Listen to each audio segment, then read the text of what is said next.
Hello students, स्वागत है आप सभी का एक बार फिर मेरे YouTube channel Hindi with Avinash Acharya में। तो पिछली कक्षा में हमने एक टॉपिक स्टार्ट किया था जिसका नाम था भाषा, लिपि और व्याकरण। उसके अंदर हमने सबसे पहले भाषा क्या होती है, भाषा उसके बारे में हमने पढ़ा। उसके बाद में उसकी परिभाषा, उसके प्रकार, मौखिक भाषा और लिखित भाषा, उसके बारे में हमने पढ़ा। उसके बाद में एक अतिरिक्त प्रकार भाषा का जो है उसके बारे में भी पढ़ा जिसका नाम है सांकेतिक भाषा। तो सांकेतिक भाषा पढ़ने के बाद में हमने मातृभाषा के बारे में, राजभाषा के बारे में और राष्ट्रभाषा के बारे में, इनके बारे में पढ़ा। और उसके बाद आज हम इस क्लास में उसी के आगे से पढ़ना शुरू करेंगे। तो देखिए, आज का हमारा पहला बिंदु होगा बोली।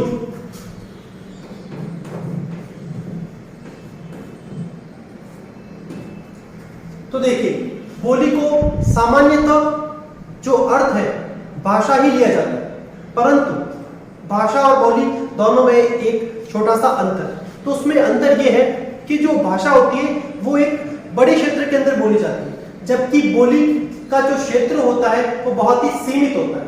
इसके अतिरिक्त इन दोनों में एक और अंतर है। इन दोनों में एक और अंतर यह है कि बोली मात्र बोलने तक ही सीमित रहती है और इसको लिखा नहीं जा सकता क्योंकि इसकी कोई लिपि नहीं होती।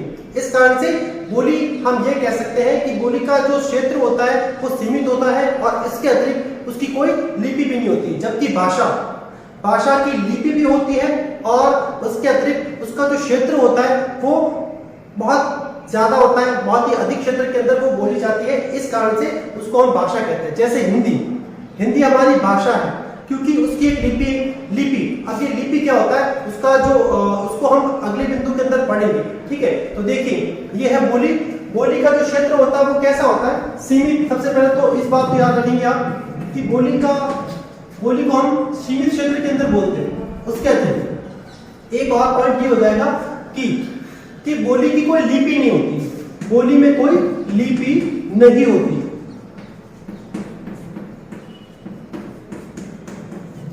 तो ये बोली और भाषा, इन दोनों के मध्य में अंतर है। इसके बाद में अगला जो बिंदु है वो हम पढ़ेंगे लिपि।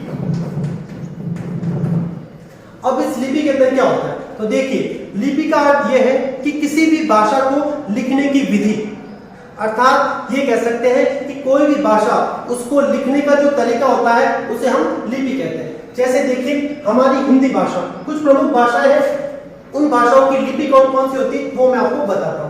जैसे हिंदी और संस्कृत, तो इन दोनों भाषाओं को लिखने का जो तरीका है उसे हम लिपि कहते हैं और उस लिपि का नाम है देवनागरी। तो ये दोनों भाषाएं हिंदी और संस्कृत, ये दोनों जो भाषाएं हैं वो देवनागरी लिपि के अंदर लिखी जाती है। उसी तरह उर्दू और फारसी, ये जो दो भाषा है इनको फारसी लिपि, इनकी लिपि कौन सी है, फारसी लिपि है। उसी तरह एक और भाषा के बारे में बात करते हैं, अंग्रेजी भाषा। अब अंग्रेजी भाषा की जो लिपि है अर्थात लिखने का जो तरीका है उसे हम रोमन लिपि कहते हैं। तो इस तरह से कुछ प्रमुख भाषाएं और उनकी लिपि के बारे में हमने पढ़ा। अब तो अगला बिंदु है व्याकरण।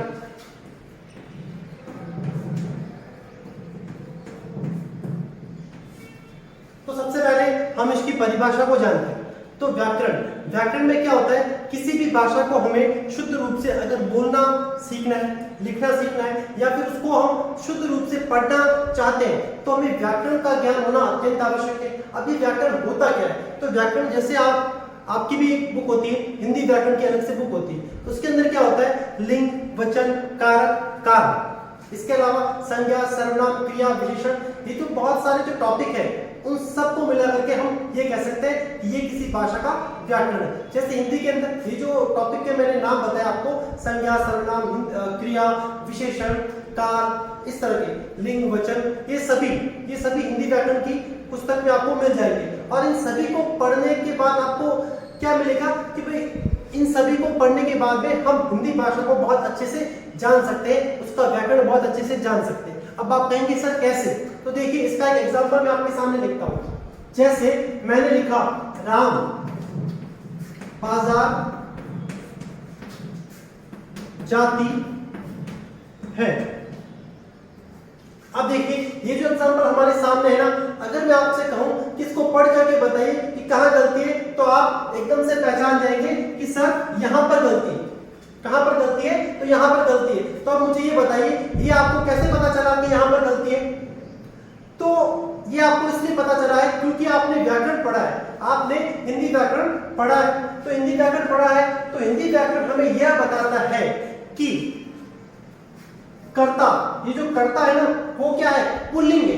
हमने लिंग पढ़े, तो ये जो पुल्लिंग है ना, इस पुल्लिंग के साथ में क्रिया का रूप कैसा आएगा? क्रिया का रूप भी पुल्लिंग वाला आएगा, जाता है। तो देखिए ये जो वाक्य मैंने लिखा व्याकरण की दृष्टि से बिल्कुल गलत था, और हमने जो गलती थी उसको हमने सही किया। किसकी सहायता से? व्याकरण की सहायता से। तो इसीलिए व्याकरण अगर हम सीखते हैं, पढ़ते हैं, किसी भी भाषा का व्याकरण अगर हम पढ़ते हैं और सीखते हैं, तो वह जो भाषा होती है वह हमारे लिए आसान हो जाती है ना। तो इस कारण से व्याकरण की बहुत आवश्यकता होती है किसी भी भाषा को शुद्ध रूप से बोलने के लिए, लिखने के लिए और पढ़ने के लिए। तो इस क्लास में हम इतना ही पढ़ेंगे। और तो इसी के साथ ये जो चैप्टर है भाषा, लिपि और व्याकरण वो कंप्लीट हो गया है। और इस चैप्टर के जो भी नोट्स हैं वीडियो के एंड में, इस वीडियो के एंड में आपको नोट्स मिल जाएंगे। वीडियो का जो सबसे लास्ट पार्ट आप देखना, उसके अंदर आपको नोट्स मिलेंगे और उसका आप स्क्रीनशॉट लेकर के अपने पास रख सकते हैं। आप चाहे तो उसको अपनी किसी नोटबुक के अंदर भी कर सकते हैं। ठीक है, थैंक यू।